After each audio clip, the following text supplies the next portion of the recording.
I'm pleased to welcome my guest to the show today. He was not an elected politician, but he's dealt with a lot of them. He earned a doctorate in political science from the University of Toronto and was a tenured professor at the University of Waterloo from 1971 to 2006. His research and teaching interests included municipal government, Ontario politics, and electoral systems. Since his retirement from the University of Waterloo, he has been engaged by more than 35 municipalities to review and develop electoral arrangements. He has served on the Region of Waterloo Municipal Elections Compliance Audit Committee from 2006 to present. They're the people that, among other things, make sure candidates don't overspend their campaign limits. He was retained by the Township of Wilmot in January 2014 to act as its Integrity Commissioner, a position he also filled for the town of Erin. I've heard him commentate on local politics from time to time, and I'm really pleased to have him here today on the Old Grey Mares podcast. Welcome, Bob Williams. Thanks for the introduction. And my pleasure, and real pleasure having you here today because, you know, I've heard you on, especially 570 from time to time being hauled in to talk about things. And you and I have a bit of a connection that goes back to my first campaign, or I shouldn't say my only one because I did have a second one, but my first campaign when I ran for mayor. And one of the things that I was doing at that time was I was running against an incumbent and trying to strategize in terms of how do I get my name out there because, name recognition is so important. And I went out early with lawn signs in July, of all things. And I had about a dozen large ones that I strategically placed around. And I think you were interviewed at the time, and I remember listening to it about whether that was helpful or any benefit or not to a candidate.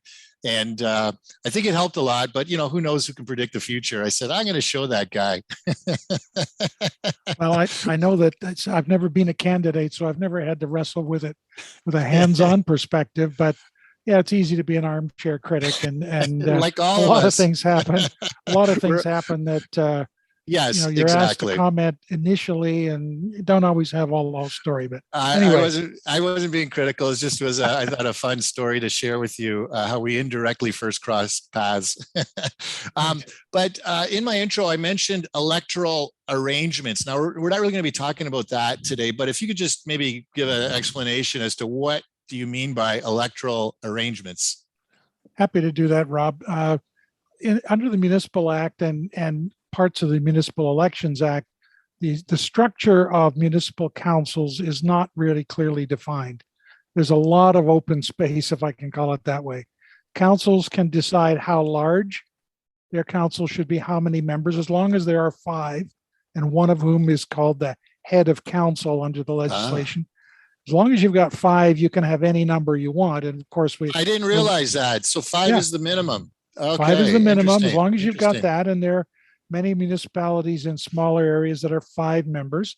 But the point is then those 5 people, other than the head of council, who must be elected at large, the others can be elected, and the phrase talks about at large, in wards, or some combination thereof. So Okay. there's issues around how big the council is. If Right. they're going to elect them in wards, then the related question is, all right, are they single member wards, 2-member wards, some other arrangement? And if they are in wards, where are the boundaries? And that's been my focus for the last dozen years or so. Where are the boundaries for those wards? So sometimes we have to go through those first few steps, but sometimes it's given. All right, the council's 10, we want 10 wards, draw the line. So Right. but it's a lot of work to do that because, the last part there is the province has no timetable. I've reviewed municipal boundaries that had been set in the 1970s and not changed for 30 years. Right. There's no timetable. There's no process. There's no criteria. The only thing in the act says a council can pass a bylaw to establish boundaries, and that bylaw could be appealed to what is now the Ontario Land Tribunal.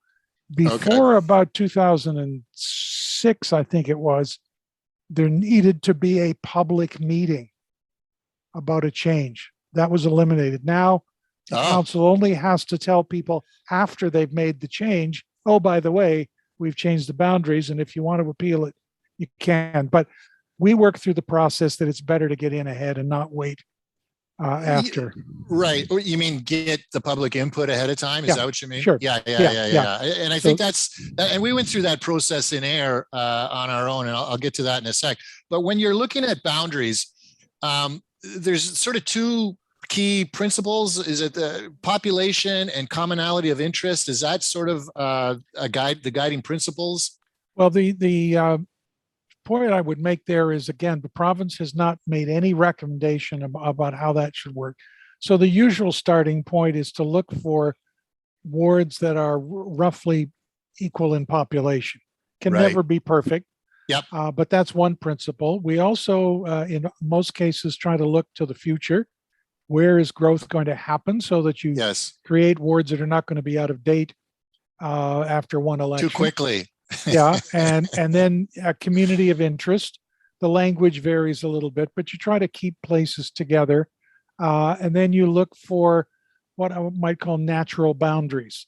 If there are physical features, bigger highways that clearly divide the place up, you need to take some account of that. And so those are some of the mixture, and the package of principles varies because it's up to each municipality to decide what to follow. So, and we do work under contract. So often the terms of reference, which council would approve, would say, here are the what we call the guiding principles that we're going to use in the review for this particular municipality. And some have wrinkles that are very specific to the area, but broadly speaking, the two major and in fact the two competing principles are population parity and community of interest, because sometimes those communities are not distributed in such a way that you can divide the municipality up into equal parts. So you've got to decide how to trade those off. And in today's podcast, we won't delve into this because I know you and I have had a discussion the other day, and there's so much that to talk about with respect to this sort of issue. And I can also relay my own experience with creating the Kitchener South Hespeler riding and the work we did in air in terms of setting up North Dumfries Township in terms of setting up our situation too.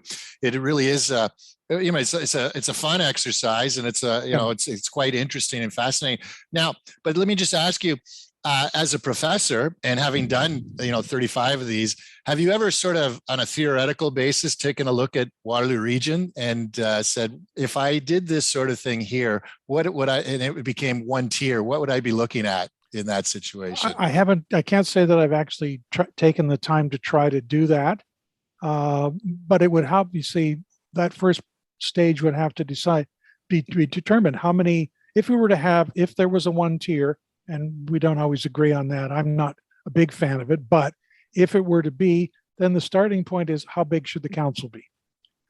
So that becomes the key point. If you were to say, we'll take a number, not out of thin air, but say 15. You're going to have a 15-member council and a chair, or maybe a 14-member council and a chair for an odd number. Okay, 14 parts. Where do we try to draw those lines? I suspect that there may be some interest in trying to at least acknowledge the component parts, but how rigid that would be, I don't know. And that even itself would be an interesting debate. One of the issues that we've come to, and I'm not answering your question directly here, but when I've done work in a place like Hamilton, we did a big review. Hamilton was created out of 6 or 7 municipalities. Hamilton City was the dominant part. And there's this tendency or strong feeling that there is a need to preserve those old parts. Ancaster is Ancaster, Dundas is Dundas, Flamborough is Flamborough, Stony Creek. But the part of the conversation in the review is, when are you going to become one place? When are you going to move from being Dundas to being Hamilton. And that's not a process that's going to happen overnight. So I can see, if you will, perhaps if you will, a transitional element where there are, let's say, a certain number of rural wards that may or may not match the existing townships. I don't know yet. I mean, I can't answer directly. But it's interesting because Cambridge can say the same thing. Hey, Preston, Hessler, Gall, when are you going to be Cambridge? Yeah, exactly. Right? Oh, sure. Oh, yeah. And I seem to recall, without telling tales here, but talking to a recent mayor who reported a conversation he'd had with a resident perhaps no more than 5 years ago who complained to him that they were building this new city hall. Her comment is, "What's your hurry?" Well,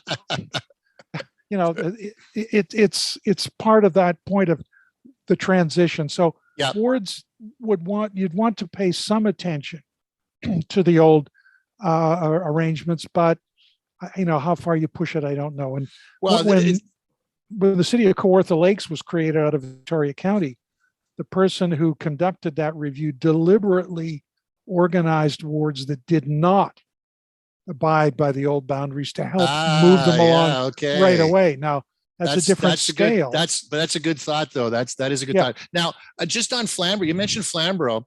North Dumfries has a piece of old Flamborough. Yep. And so that were you there? Okay, so I got to ask you then, were you there when that happened, and why did that happen?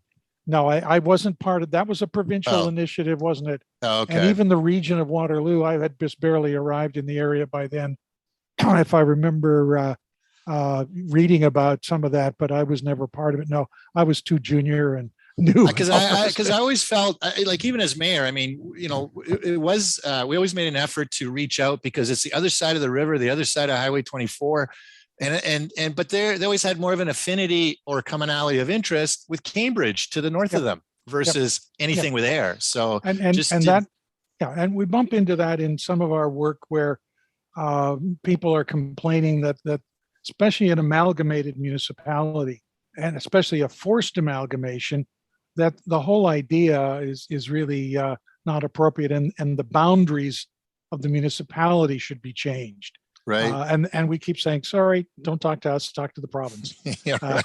We can't get around that and help you make that change. That becomes a provincial matter. And quite frankly, at the moment, and you and I talked a little bit, and I've talked to others recently about that review that went on a couple of years back with Ken Sealing and Michael Finn. We don't that was talking about perhaps some changes, but they still had to work with the existing municipal boundaries. They were not mandated to try to erase them. And ironically, the idea of those boundaries is very, very difficult to move. I remember even as studying this or teaching about it, the whole regional government initiative back in the 1970s. One of the interesting ones was Burlington, because Burlington was actually covered in a review of Greater Hamilton, right? But also in a review of Halton and Peel. Oh. And the idea that you would actually move the boundary out and bring Burlington into Hamilton. No, we're not going to do that. We're not going to change the old county boundaries.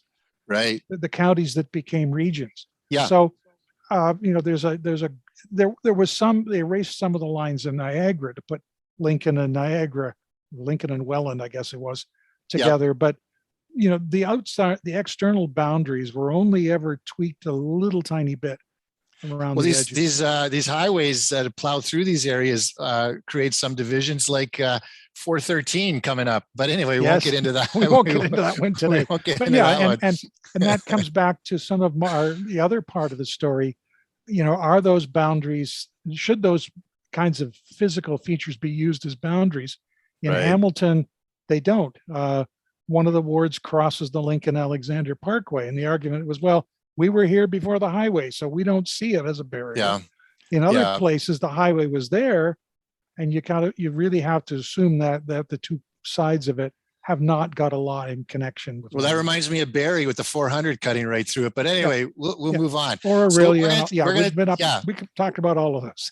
I know you can for a long time. Sorry about that. That's okay. But we're going to talk about codes of conduct and integrity commissioners, because this is a interesting topic for me because of initially when I was elected mayor, I hadn't really thought about a code of conduct. I was more just trying to figure out who my director of roads was and planning and all these other things, and getting in to speak to them. And then one day, when I was elected, so in December of 2020, at Christmas time, there's this cheese board gift, and I'm like, what is this? Where'd this come from? And a local developer had given something to all of the members of council, and I was like, well, I don't know, this, my lawyer hat probably was put on at the time. And I'm like, well, is this appropriate? I mean, are we, is this something we should be receiving? And I asked whether there was any guidelines, and we had nothing.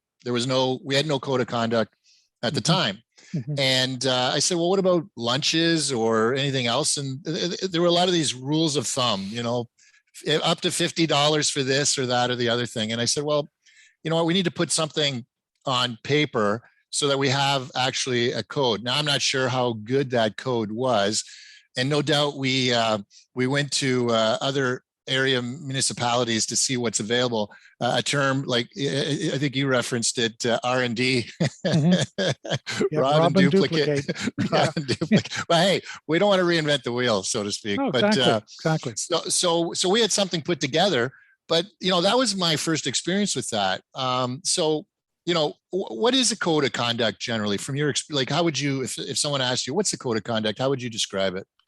Well, the idea there came out of a number of episodes, a couple in particular, where the relationship between elected members and primarily private sector entities raised some questions about, if you will, independence, the question of favoritism and whatever. One in particular was a very large inquiry in the city of Toronto related to the computer leasing through MFP, which was also an issue in Waterloo. And there was another fairly important one in Mississauga, where Mayor McCallion's son was involved in property development, and she was on council at the time. And a couple of those those reviews led to the idea that, well, we need to have some kind of standards out there, some kinds of expectations of let's call it ethical behavior. I mean, we all should have, our own private ethics of things but this is about reassuring. The new section was added to the Municipal Act that's headed, I think, accountability and transparency, or the other way around, one or the other. But the point is that it's important for the community to be assured that elected officials are acting appropriately. And it's not just, if you will, money under the table or something. That's clearly a criminal activity. But just those relationships you're talking about. The cheese tray is one, but I think in the Toronto leasing inquiry, there were issues around trips, or there were tickets to hockey games. That was the Waterloo one. I almost coughed up when you said MFP, because the salesman for MFP was a guy that I went to university with. Right. So I recall that intimately. What was what came out of the press and everything else. And it was the relationship that the CAO had developed with the salesperson that was called into question there, and how that ended up resulting in the interest rate that wasn't really the interest rate, and all that sort of thing. And that's been a recurring issue, of course, also quite recently in Collingwood, a very large episode, and yet another judicial inquiry, Justice Frank Morocco's inquiry into Collingwood. But that's getting into another corner, if I can, Rob, because that's about the role of a CAO, and that relationship is not covered by the kinds of things that I deal with, which was about elected officials. Right. So it's elected officials. So the code of conduct is governing the role of the elected officials in their interaction with people. But the one thing that just came to my mind, how is the code of conduct interplay with the Municipal Conflict of Interest Act, because the Municipal Conflict of Interest Act would deal with these sorts of things too, would it not? Yes, it would, except the municipal conflict of interest is strictly pecuniary, a fancy word for saying there's money. Right. If there's an action, a measure coming before a council that has a financial impact on you as a member, or good or bad, right? Either way, yeah.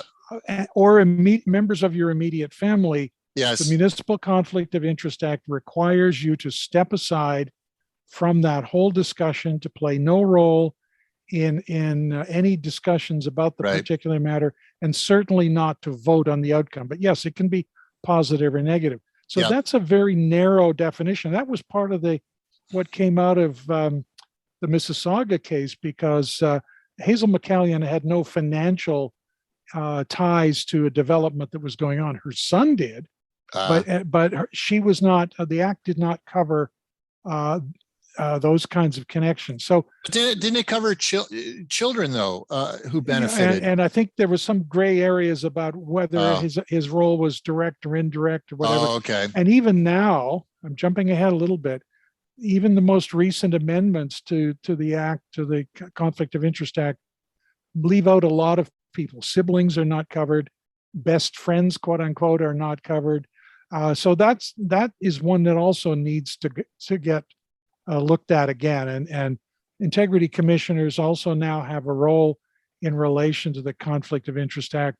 And I know there's discussions going on about getting some of that tidied up and addressed more directly. But so the Conflict of Interest Act dealt with a more narrow. If the member of the public had a complaint about the conduct of a councillor, for example, it would be a more narrow focus. And the code of conduct provided for a look at a broader range of activities that one could consider inappropriate by a councillor, for example. And I mean, let's work with that. The Conflict of Interest Act was strictly about financial implications of actions, and up until recently, any individual citizen or group who felt there was an infringement had to go directly to a court to deal with it. So it became the cost was borne, if you will, by the complainer, that was one of the reasons why it didn't work as far as it could. There are some people with deep enough pockets to take that on.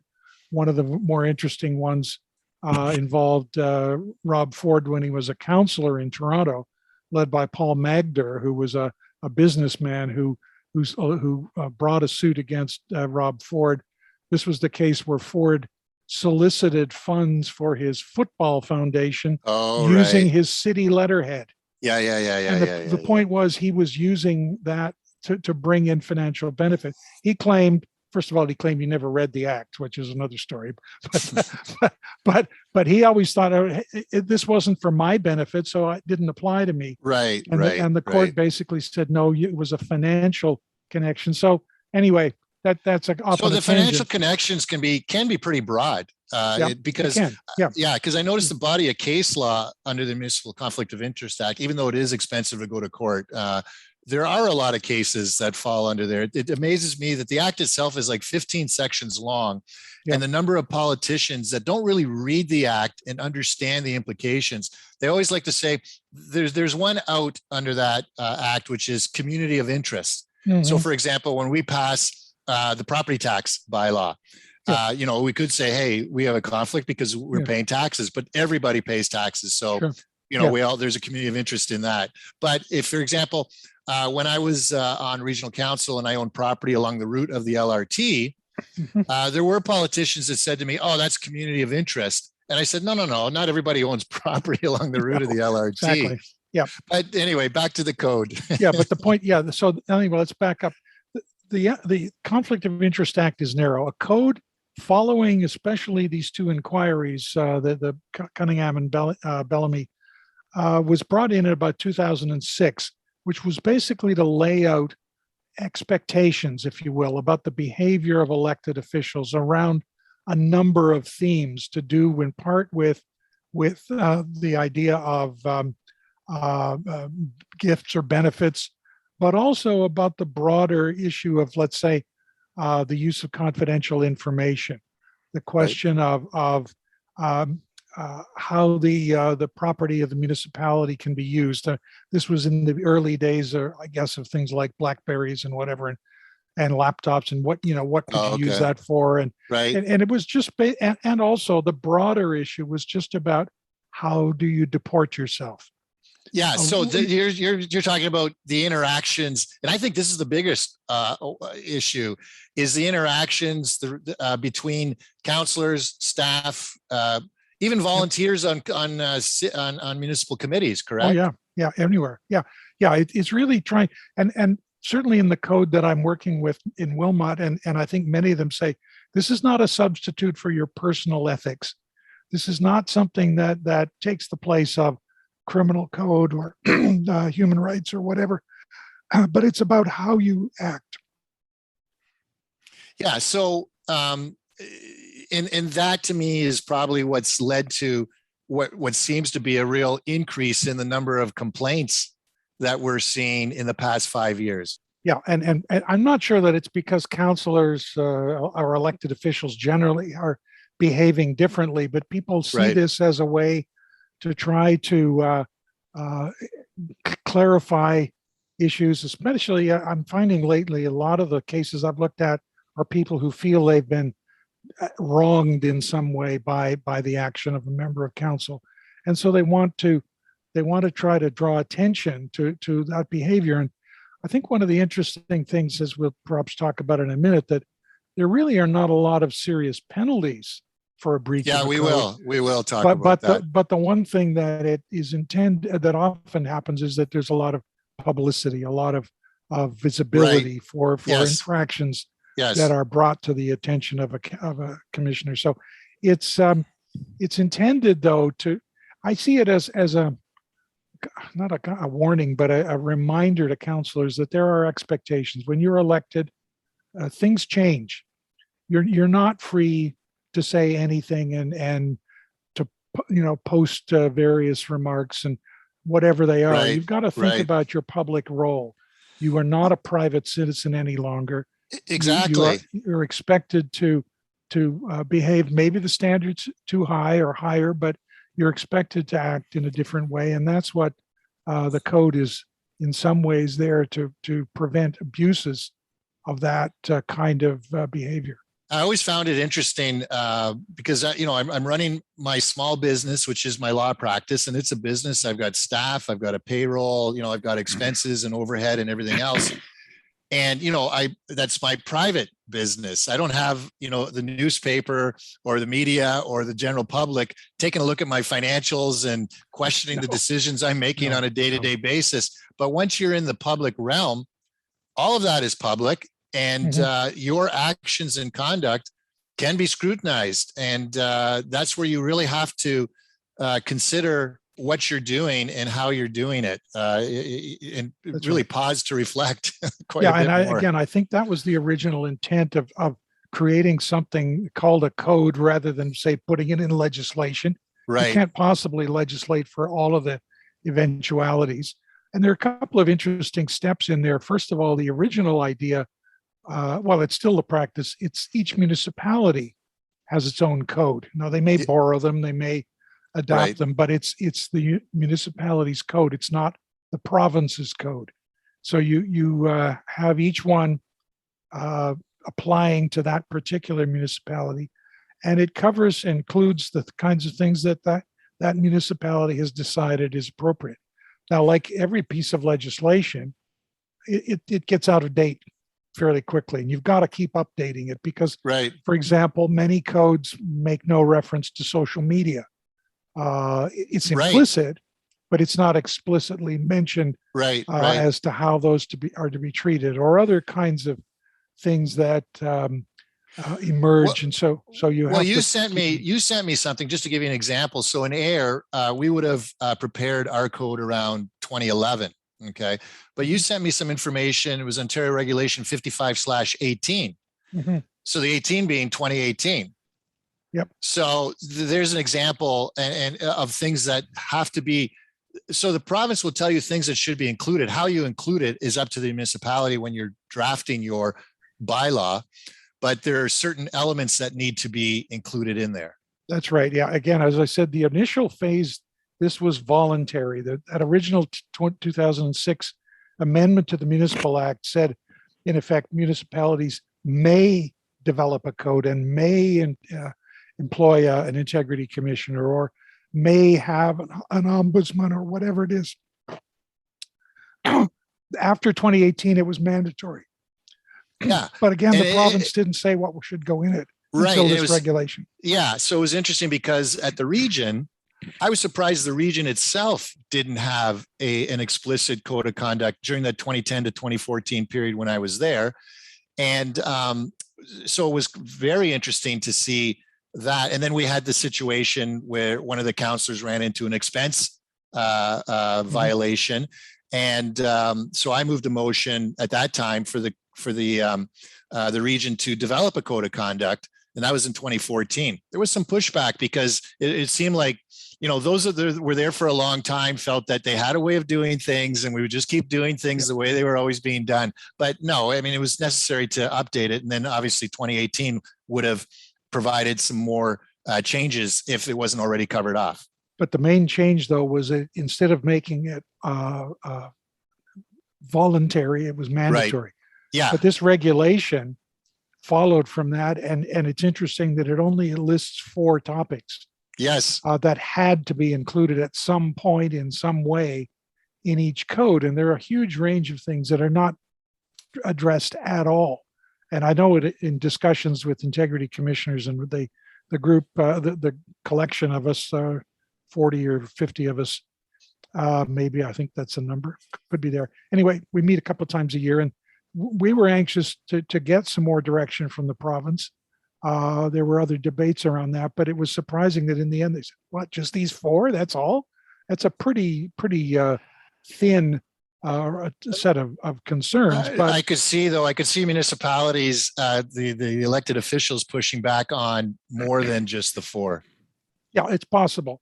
Again, I don't know the story as to where the regulation came from, but it's surprisingly limited in terms of what has to be included, which comes back to the point that it's each municipality's code that is operative, not legislation.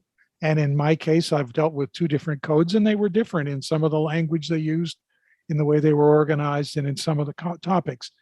And as I said a moment ago, I think one of the important points is that they do need to be updated regularly. Well, there are a lot of things that are just sort of left, and it's time and energy and resources to do it. But everything is time, energy, and resources to update. But this is crucial because this is your interaction not only with your fellow councillors, but the community. And interestingly, in those 2018 changes, employees of the municipality, to ensure that there was a respectful conduct interaction between the two. And I don't know if you saw, Hamilton just received a report on one of their councillors, and I didn't see all the details, but from what I was watching a bit of it on YouTube or online, and it seems like it dealt with an interaction, ongoing interactions between the councillor and staff. Yeah, and that's again, it's a gray area we can come to in a sec. But yeah, one of the other changes too, of course, in 2018 is that these codes and the role of the integrity commissioner is also extended to what are called local boards and commissions for the same kinds of reasons. The Conflict of Interest Act is also tied into boards and commissions. So it's primarily elected officials, it's citizen volunteers, but it's not about staff. So that issues of issues of this kind that involve staff, and that may have been an issue up in Collingwood, is not part of the integrity commissioner's role. That is handled differently. But the relationship between elected officials and staff is an important, and between more members of boards and staff is also an important direction. But the integrity commissioner's role is strictly on the side of the behavior of an elected official or a member of a board. Okay, so I'm going to come back to this in a sec, but I just want to come back to the earlier point. During your time as an IC, integrity commissioner, are you seeing an increase in the number of complaints that you're dealing with? I am, and it's hard to know what triggered that in the particular. I don't want to get into details in Wilmot directly, but there No. were, We're not getting into the details, but but there were some issues.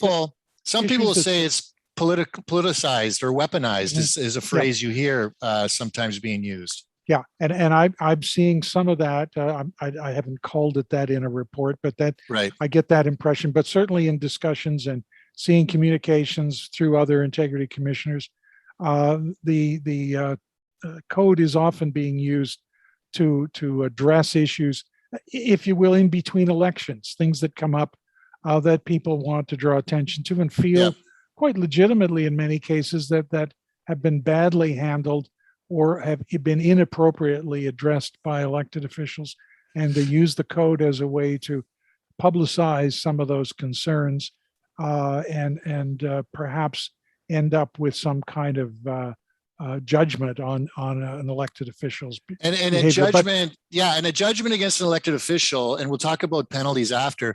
Regardless of the penalties, the judgment against an elected official could have a negative political impact on them if they're, let's say, running for re-election. Yes, and I think one of the things that many people haven't really grasped is that the integrity commissioner does not impose the penalty or the sanction or whatever you want to call it. Penalty, I guess, is the right word. Right. All the integrity commissioner can do is make a recommendation to council that there has been a breach or there has not been a breach. If there is a breach, the point is to make the recommendation, and it's a kind of self-policing. The integrity commissioner basically tells council, one of your colleagues has violated the code. This is what I think this is why I think that's happened. Here's what I think you might want to do. But then it's up to council to decide whether to impose that penalty or not. Right. It's like a staff recommendation. You're a staff person, so to speak, making a recommendation, and it's up to the lawmaking body, which is council, to decide what they want to do. Yeah, and that's another major difference between the Conflict of Interest Act and a code. A penalty under the Conflict of Interest Act can only be imposed by a judge. Yeah. This is imposed by members of council themselves on one of their own members. And I know from some of my own experience and certainly others that many members of council are hesitant to do that. Yes. Others, of course, love the chance to. Well, it's like any family. There's some people you love and some people you don't. Yeah, but the key point is that it's a council decision to impose it. And the other part of that too is that an integrity commissioner is not out looking for problems or looking for issues. The integrity commissioner's role is reactionary. There must be a request filed. Yeah, it's like a bylaw enforcement officer. It's complaint based. Yep, that's right. Yeah, it's so not. I just want to touch on the politicalization for a second. Yeah. So, because you sent me this information about Bill 68, which I thought was interesting, and that was with respect to when a complaint actually what cannot be made or is not dealt with for a certain period of time. What was the implications there? Well, again, one of the stories that many integrity commissioners report is that there was often a great flurry of activity in the months before an election, right? Or the weeks before an election, which terrible. Again is part of the political story. Yeah, that's terrible. And I know that again, without being specific, in my other role in another municipality, they actually modified the code to put a moratorium on appeals in a period before an election. I haven't checked lately what they decided on that, but basically the province through Bill 68 stepped in and did that for everybody. It basically said, okay, we will not do this in a pre-election period. And so there is now a limitation that any inquiry that's underway but when nominations arrive has to stop. And so there's a bit of a lull there, and no recommendations can go forward. So you're not suddenly on a week before the election suddenly getting an integrity commissioner saying, "Oh, this was a really terrible." That's right. A complaint and a press release. Yeah, exactly. Yeah, there's a blackout period, which means if something has happened it needs to be acted on before a certain period. So the election is not specifically related to a complaint. So that was the province taking initiative. And as I said earlier, the amendments in Bill 68 made the code mandatory, expanded it to boards and commissions, changed some things around the Conflict of Interest Act, and imposed this kind of change. But there were a number of other things that we didn't get to. But that's but it's, you know what, the code's important for that expansion. I think is important because you're starting to see, I mean, we see lots of citizens committees, volunteers who join committees of your municipality. And I think it's important that there's an extension of that, how we expect you to conduct yourself, expanded to include those, because those are representatives of the community into the community. And it's important. And there are potential areas where sitting on a particular committee could have implications for that individual's livelihood or family or whatever, where there are very specific interests. It's something like the Conflict of Interest Act, but same way that, and also, again, to be treating one another and others, one another on the board or in the public in a respectful fashion. So it is an important change. And I think that's probably the respectful dealings with each other, the interactions are probably the predominant complaint in the complaints you get. I think so. Yeah, there are a number of those cases that emerge about how members of council deal with each other in meetings. In the days when we had live meetings, that might have been more obvious. Maybe, but also,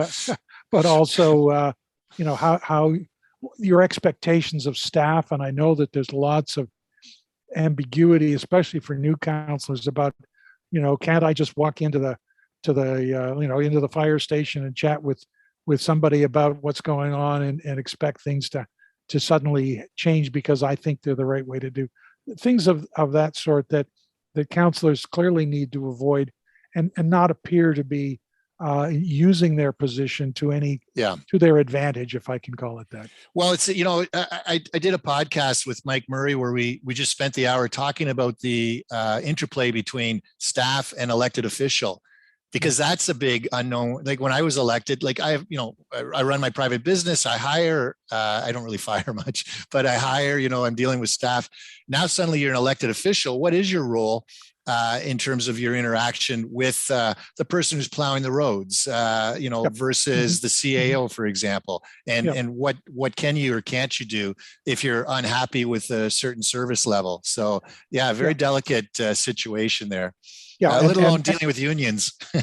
yeah, exactly. And I mean, in if you will, the old days, I can recall an interview many years ago I did when I was doing a doctoral work at the Ontario Legislature, talking to a fairly senior MPP who was in opposition at the time, who sort of made a comment that's just coming back to me about, well, my brother-in-law sits on the township council and he's got more clout in terms of getting things done than I have because he can talk to the snowplow driver. Or he can talk to the guys who are fixing the roads. I'm an MPP, but I can't do that. Well, no, exactly. And I've said that on many of the podcasts.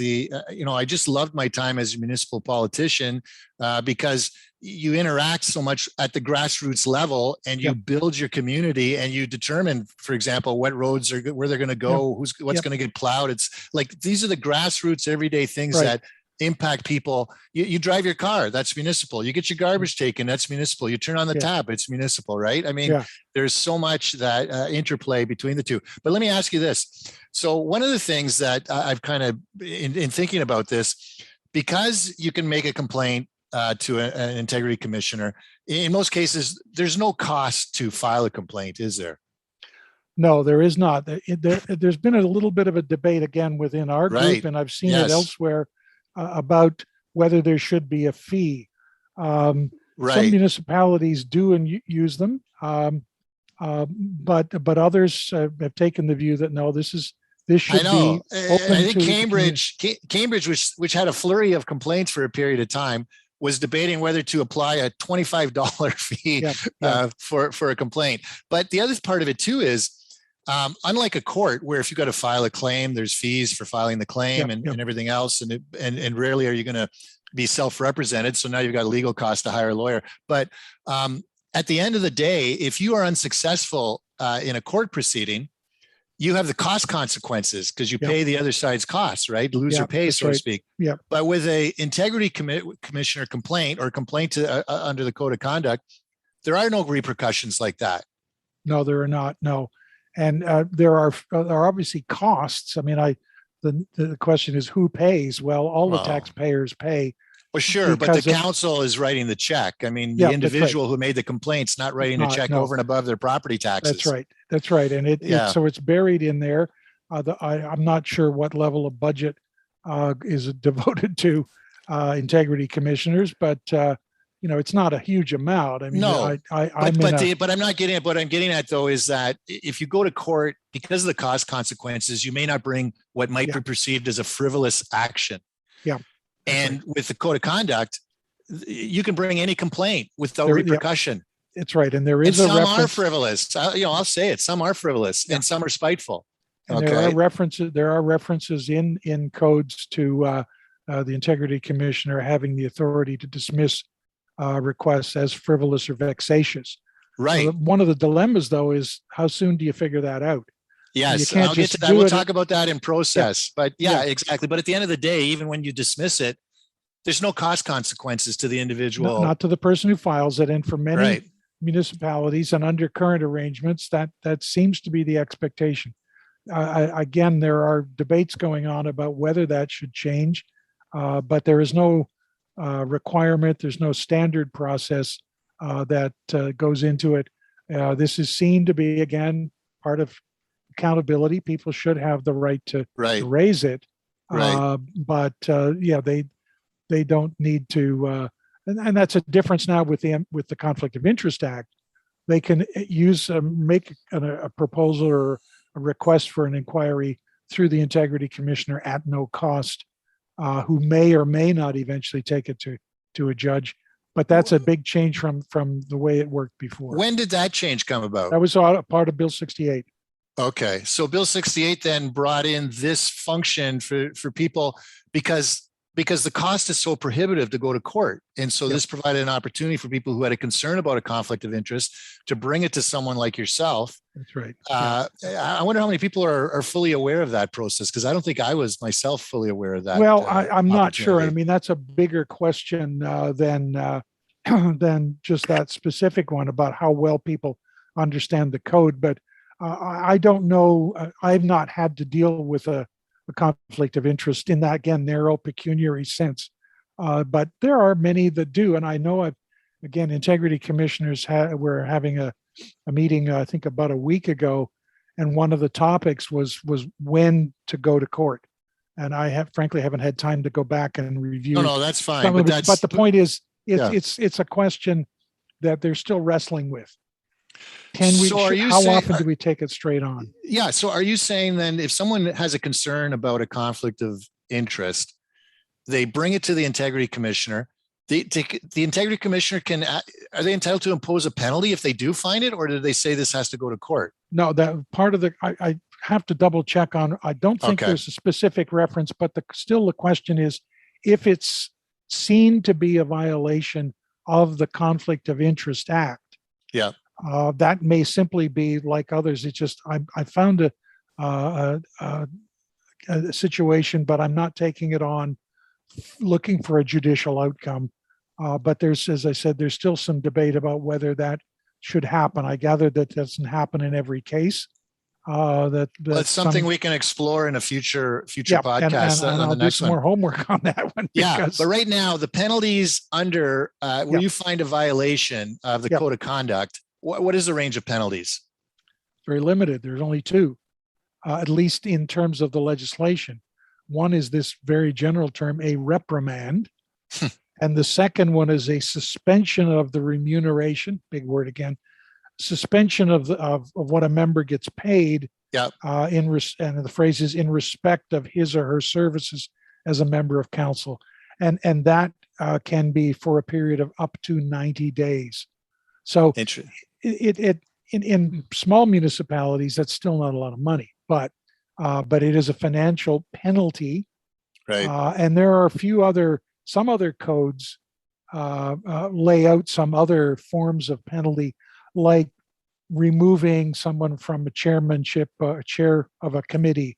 Well, that's what happened in this Hamilton situation. Yeah. I think because it was a staff counselor issue, they, I think it was a 30-day pay suspension that was accepted, was recommended. Like, as you said, you recommend, it's up to council. The council can impose the penalty you recommend, ignore it.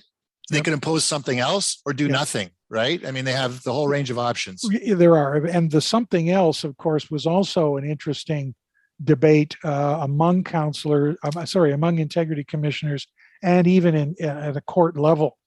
There were some councils, and the one that it was, I would say, well, a couple of them involved mayors in your territory, not your level, no, but the mayor of Sarnia, Mike Bradley, was found to have breached a whole range of ethical issues and dealings with staff and harassing and all kinds of things, and council tried to impose certain other limitations. The most extreme one was also involving a mayor in Whitchurch, Stouffville, Mayor Altman. Right. And that was notorious because someone had discovered that he'd posted these photos, famous in his wall private of photos, washroom. yes. And there were all kinds of implications about what he was trying to do and how he was targeting people and whatever. And they tried to impose a range of things where they, first of all, they prevented him from coming into the municipal office except by prior arrangement. He couldn't. They wanted him to barred from going into other municipal facilities. Various other really restrictions on, and the court basically said, no, you can't do that. Those are sanctions. They are not about dealing with the particular matter. Now, again, I'd have to go back and but they were largely restricted to what the code provided for penalties. Yeah, that's right. It's basically about, if you will, rehabilitation, for lack of a better word. Now, so reprimand and the suspension of pay, but you had a situation, not specific details, but an apology was requested. Yes, and again, that is sometimes seen as part of a reprimand. Okay, all right. That it's asking, basically requiring the elected official to make amends verbally, if you will, for things that had happened in some ways, and in the case that I'm talking about, again, integrity commissioners are still discussing, not that specific one, but in other instances where integrity commissioners have recommended an apology, again, an apology as a remedial measure, and again, clear debates about the value of that. In some cases, the thought would be, and you're talking about work with staff, maybe it's something that's done in private, that the person speaks to, and maybe with the integrity commissioner present. Again, in a previous world, it all depends on the facts and the circumstances. Yeah, exactly. You might deal with it informally, and the appellant can say, "Okay, I'm happy. I've had an apology, and I can live with that." Or it may be something more public, and then the question, as we've seen in the debates about, is a forced apology genuine, and is that enough? Right. That's a good point. But let's talk about process for a second. Okay, we sort of touched around the edges of this. When the process starts, an individual, there's a specific form to fill out to file for a code of conduct complaint. Yes, and in some cases, and I believe most would have some kind of guidelines, and some are more developed than others, where before a complaint is filed, residents are encouraged to try to seek some other restitution, if I can call it that, maybe through an informal. And some of them will say, have you actually talked to the person involved? Right. And let's say we're past that. I just want to get to now. Yeah. Okay. If you've exhausted what might be called those self-generated, self-initiated, then Yes. you would file a form document which basically said, I believe council, and they're individuals. It's not a group of people. If you feel a Right. number of councilors, you do one per individual. I Yep. believe councilor, mayor, whatever, deputy mayor has violated the code in this respect, and this is what was done. And here's the evidence that I believe supports my Yeah. claim. So they should. Please It should investigate. be. It should be specific to which section of the code has been violated, and then the facts that they Yes. believe support that violation. Yeah, because it's like any kind of legislation or whatever. This is the part that applies. It's an infraction of a part of the code. Yeah. I mean, it just saying you vote code violation. Well, I'm not sure if you're talking about, Right. they're taking paper home from the office, or they're What is it? Yeah. they're Which insulting section? people publicly, or what is it that we're actually, and Okay. and So what this then goes it goes to the clerk of the township. in most cases that's the case, because the integrity commissioner is not a full-time staff member or a Right. full-time Right. place. There are some cities where there is an office and Right. there's But for staff. most areas, they But most of hire the out that places, yeah, service it would be handled through the clerk's office as because they don't expect enough business to keep somebody no, exactly. full time No, busy on no. hopefully not busy on a full time basis. That's right. Yeah. Yeah. So that's the normal intake for many of these. And I mean, obviously planning matters go to other departments. Yeah. But in what I this want to case, get at, on this issue is when the complaint comes to you, Yeah. you vet whether you have to make a decision whether this is something to go ahead with or with an investigation or not, or is there some other route they can go to resolve it, like a human rights complaint or a complaint to the police, for example. Well, the normal starting point then is that this submission is passed on to the integrity commissioner with the evidence that the appellant believes is relevant.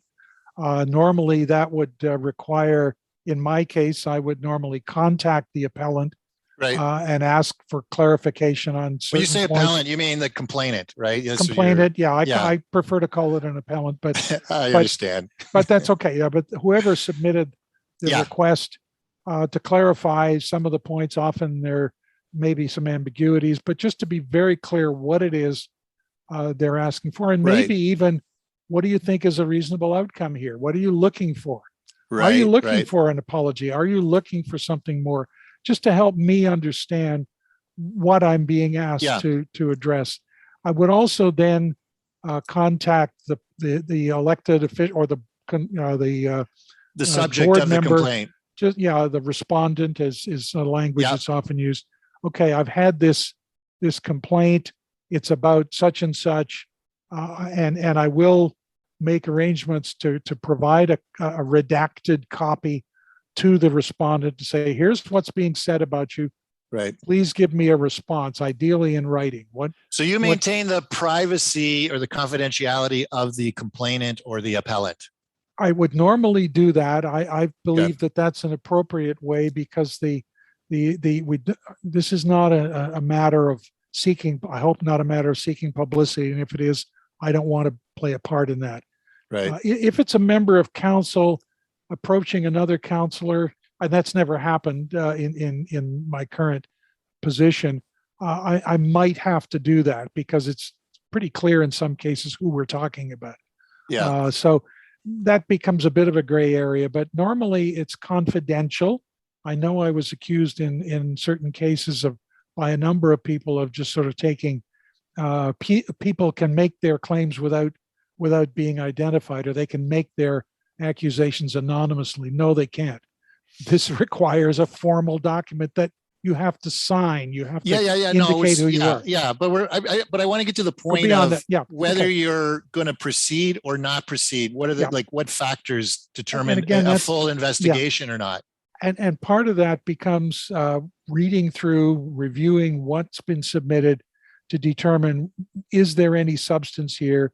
Is there clear indication that the person has no evidence, Right. or really has something that could be evidence, and that might require some digging. And again, it's not a kind of obvious line in the sand that I would stop at it when I've got to a certain point. You need to do a bit of digging, which is partly the cost, to figure out, is there any substance here? Would you consider alternative routes that they can bring this complaint, like a human rights complaint? Yes. And that's also part of what we now want to look at. Is this really a code matter? Is this something that falls under the code, or is it something else? And there have been a few instances where what the person, I did have some queries some years ago where someone who was concerned about a matter, a council decision related to his property, and he was trying to use the code to say, well, I should, it should be the mayor because the mayor speaks on behalf of council and council made this or that decision. And right. I determined that no, this was really a matter of complying with planning regulations. Yeah. It was not a council. It was not a matter that fell under the code. So no. And I think that's important. I think it's important that you as an integrity commissioner are able to use your discretion about whether something should proceed or not, especially when you're considering, for example, as you said, evidence, the evidentiary basis, for example, could be hearsay. Yeah. It's, not enough to support. But let me just give you this example. A counselor is accused of assaulting a member of the public. Right. And if that's a matter of the criminal code, then that would go straight to the police. Yeah. If there were some issues about let's say issues around expenses or whatever, that becomes a matter, either a tax matter or a matter of fraudulent activity. I would not pretend to be an expert and would not want to do that as part of my role. Exactly. Well, listen, Bob, we're at the end of our podcast. It went fast, but another time I'll tell you the story of a constituent who I went to visit while on his deathbed, dying from cancer. I visited him at the hospital, and as he's lying in his bed, he looks up at me and he says, Rob, I always thought you were on the take. But I'll tell you that one for another time. Listen, Bob, this was great. I look forward to you and I getting together another time soon to talk about the boundaries issues. Great stories. Thank you very much. Thank you for listening to another edition of the Old Grey Mayors podcast. If you have any ideas for stories or people you would like us to interview or reach out to, please feel free to contact us. And thank you again.